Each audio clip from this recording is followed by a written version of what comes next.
معراج کے واقعے میں سب سے اہم چیز اور سب سے زیادہ اہمیت رکھنے والی وہ نماز ہی. نماز کی اہمیت کا آپ اندازہ اس بات سے لگائیے کہ تمام انبیاء کی شریعتوں میں نماز رہی ہے. جتنے بھی رسول گزرے ہیں، نبی گزرے ہیں، ان تمام کی شریعتوں میں نماز رہی ہے. قرآن کریم میں آپ قرآن کریم کا مطالعہ کریں، پڑھیں اور تدبر کے ساتھ معنی اور مفہوم کو سمجھ کر تو آپ کے سامنے یہ بات آئے گی کتنے انبیاء کا تذکرہ اللہ تبارک و تعالیٰ نے قرآن میں کیا ہے، اور ساتھ میں ان کی نماز ادا کرنے کا، نماز کی پابندی کرنے کا ذکر بھی بیان فرمایا ہے. حضرت ابراہیم علیہ السلام کا واقعہ قرآن کریم میں بیان ہوا 13ویں پارے میں، جہاں یہ بیان کیا گیا ہے کہ حضرت ابراہیم علیہ السلام نے اپنے شیر خوار دودھ پیتے بچے کو، اپنے لخت جگر اسماعیل کو اور اپنی وفادار اور خدمت گزار بیوی کو جب وادی غیر ذی زرع میں اس بیابو کیا میدان کے جنگل میں چھوڑا ہے، اور چھوڑ کر جب واپس ہونے لگے ہیں اس موقع پر دعا کی کہ ربنا انی اسکنت من ذریتی بواد غیر ذی زرع عند بیتک المحرم ربنا لیقیموا الصلاۃ. اے میرے پروردگار، میں نے اپنی اولاد کو، اپنی ذریت کو ایک ایسی وادی میں چھوڑ دیا ہے تیرے توکل اور تیرے بھروسے پر، جو وادی غیر ذی زرع ہے، جہاں کھیتی نہیں ہوتی، جہاں کچھ بھی نہیں ہے، جہاں انسان بھی نہیں بستے. اے میرے پروردگار، میں نے ان کو اس لیے چھوڑا ہے یہاں لیقیموا الصلاۃ، تاکہ وہ نماز قائم کریں،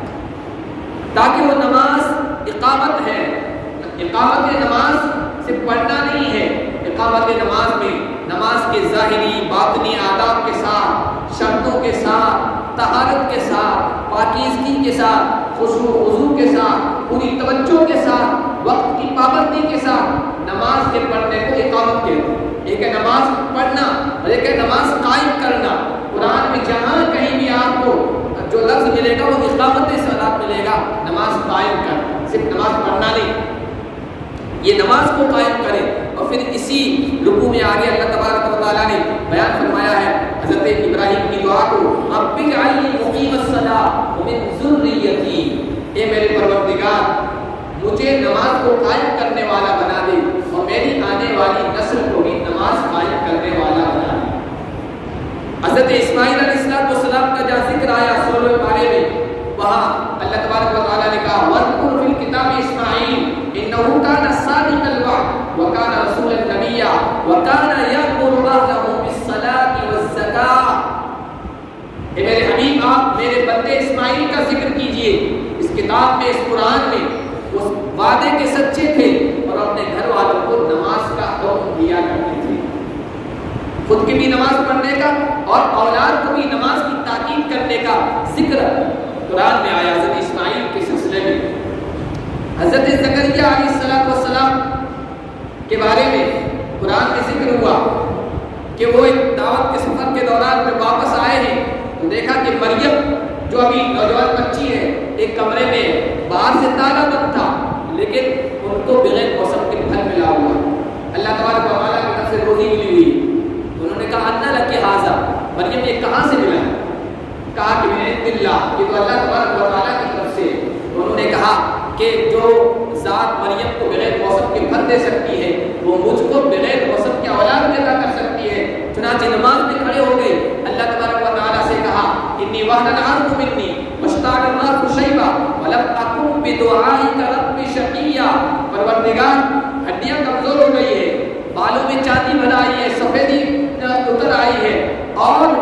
میں نے جب بھی تجھے پکارا ہے میں کبھی محروم نہیں رہا ہوں. اب میں تجھ سے بغیر موسم کے اولاد مانگ رہا ہوں. اللہ کے سامنے کھڑے ہو کر نماز میں اللہ تعالیٰ سے اولاد مانگی ہے. قرآن کہتا ہے فنادت الملائکۃ وهو قائم یصلی فی المحراب. اللہ تبارک و تعالیٰ نے ان کی آواز پر لبیک کہی اور فرشتوں کی پوری جماعت کو بھیج دیا کہ جاؤ میرے بندے زکریا کو اولاد کی خوشخبری دے دو. فرشتے جب آئے تو قرآن کیا کہہ رہا ہے وهو قائم یصلی فی المحراب. وہ اپنی عبادت گاہ میں نماز پڑھ رہے تھے اور فرشتوں نے آ کر خوشخبری سنائی.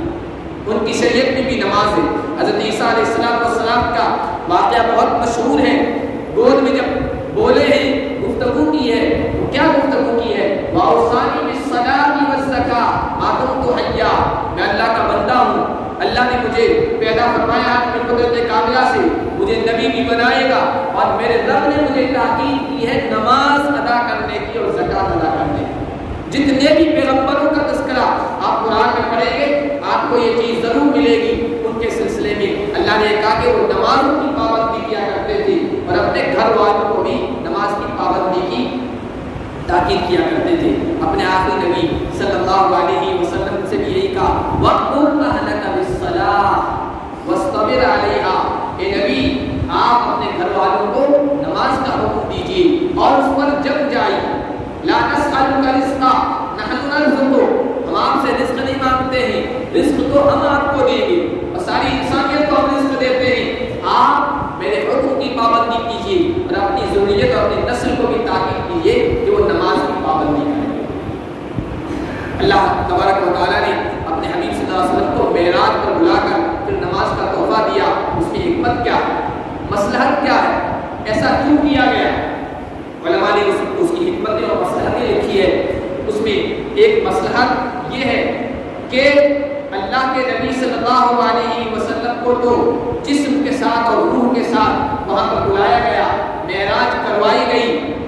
اور وہاں نماز کا تحفہ دیا گیا امت کو یہ بتلانے کے لیے کہ تم جسم اور روح کے ساتھ تو وہاں نہیں پہنچ سکتے ہو، لیکن وہاں نماز کا تحفہ دیا گیا۔ تم نماز میں جب اللہ کے سامنے کھڑے ہوتے ہو تو تمہاری روح اور تمہارا دل گویا معراج کرتا ہوتا ہے، اللہ سے گفتگو کر رہا ہوتا ہے۔